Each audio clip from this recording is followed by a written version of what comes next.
కిందట కేరళలోని అలప్పూజకు చెందిన ఓ భక్తురాలి విషయంలో కూడా ఇలాగే జరిగింది. పళనిలోని శ్రీ దండాయుతపాణి స్వామి ఆలయానికి వెళ్లిన ఆ భక్తురాలు మెడలో వేసుకున్న తులసిమాల హుండీలో వేయబోయి దాంతో పాటే తన 2 తులాల బంగారం గొలుసు కూడా హుండీలో జార విడిసేసింది.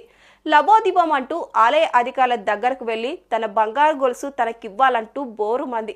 అక్కడ కూడా ఆమెకు ఇదే సమాధానం ఎదురైంది. కానీ ఆమె ఆర్థిక పరిస్థితిని తెలుసుకున్న ఆలయ చైర్మన్ తన సొంత డబ్బుతో ఆమెకు అంతే బరువున్న బంగారు చైన్ చేయించి ఇచ్చాడు.